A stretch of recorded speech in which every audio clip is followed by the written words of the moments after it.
ఏమయ్యా జగన్ రెడ్డి, పార్టీ పెట్టిన దగ్గర నుంచి నువ్వేమేం కొట్టేశావో ఒకసారి మాట్లాడుకుందాం. అంటే ఈ రోజు నిన్ను ఫర్నిచర్ దొంగ అని చెప్పేసి ఈ రోజు పాపం ప్రజలు గుర్తుపడుతున్నారు. కాదు నువ్వు ఫస్ట్ నుంచి అన్ని కొట్టేస్తూనే ఉన్నావు.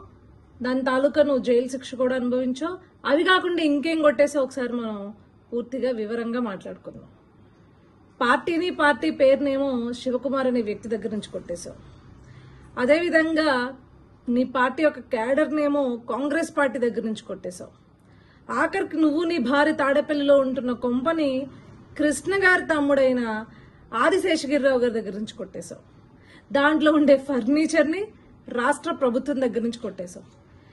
ఏ ప్రజానాయకుడైనా ప్రజల కోసం పనిచేస్తాడు, కానీ అదేంటో నీ యొక్క విలాసాలకి, నీ భార్య యొక్క విలాసాలకి రాష్ట్ర ఖజానా నుంచి ఖర్చు పెట్టి దండుకున్నావు.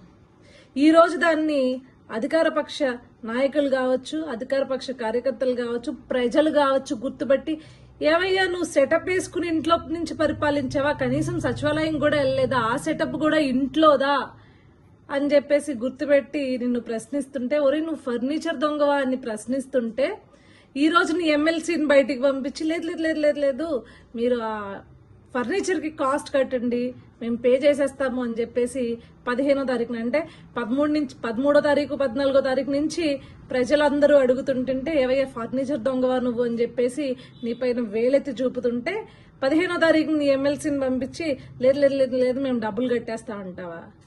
సిగ్గుండాలి. ఫస్ట్ నుంచి ఎవరిదొకటిది ఏదో ఒకటి దొబ్బేస్తూనే బతుకుతున్నావు కదా జగన్ రెడ్డి. ప్రజలేమో నిన్ను పాపం తండ్రి లేని కొడుకు, అమాయకుడు అని అనుకుని ఛాన్స్ ఇస్తే, ప్రజా సొమ్మునిలాగా నీ కోసం, నీ భార్య కోసం, మీ యొక్క కుటుంబం యొక్క విలాసాల కోసం దోచుకుని దండుకున్నావు.